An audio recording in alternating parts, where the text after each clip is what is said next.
Exodus 38, the altar of whole burnt offering. He made the altar of whole burnt offering from acacia wood. He made it 7.5 feet square and 4.5 feet high. He made horns at each of the 4 corners.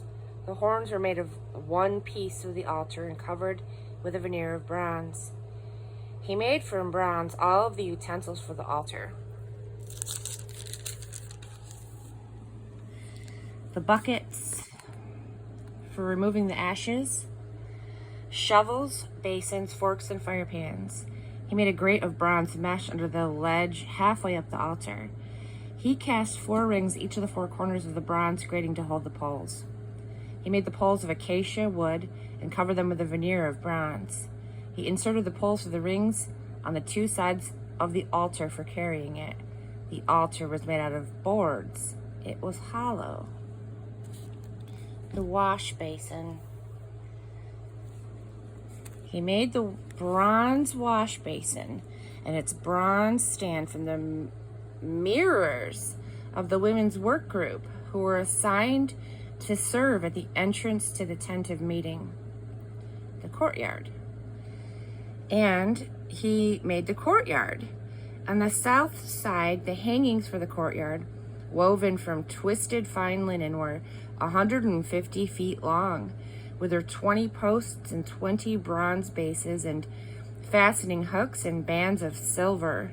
The north side was exactly the same.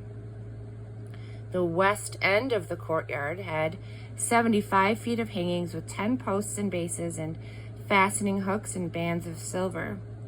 Across the 75 feet at the front, or the east end, were 22.5 feet hangings with their 3 posts and bases on one side and the same for the other side. All of the hangings around the courtyard were of fine twisted linen.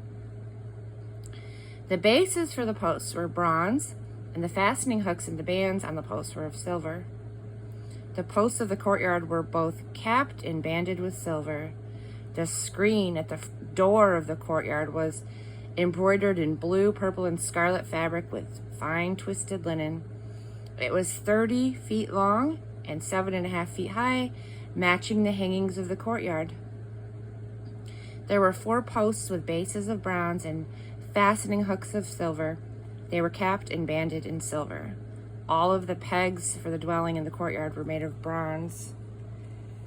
This is an inventory of the dwelling that housed the testimony, drawn up by the order of Moses for the work of the Levites under Ithamar, son of Aaron the priest.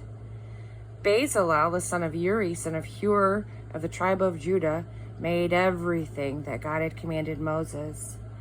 Working with Bezalel was Oholiab, the son of Ahisamach, of the tribe of Dan, an artisan, designer, and embroiderer in blue, purple, and scarlet fabrics and fine linen. Gold. The total amount of gold used in the construction of the sanctuary, all of it contributed freely, weighed out at 1,900 pounds, according to the sanctuary standard. Silver. The silver from those in the community who were registered in the census came to 6,437 pounds, according to the sanctuary standard. That amounted to a beka, or half shekel, for every registered person aged 20 and over. A total of 603,550 men. They used the 3 1/4 tons of silver to cast the bases for the sanctuary and for the hangings, 100 bases at 64 pounds each. They used the remaining 37 pounds to make the connecting hooks on the posts and the caps and the bands for the posts. Bronze.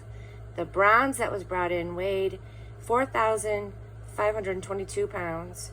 It was used to make the door of the tent of meeting, the bronze altar with its bronze grating, all of the utensils of the altar, the bases around the courtyard, the bases for the gate of the courtyard, and all of the pegs for the dwelling and the courtyard.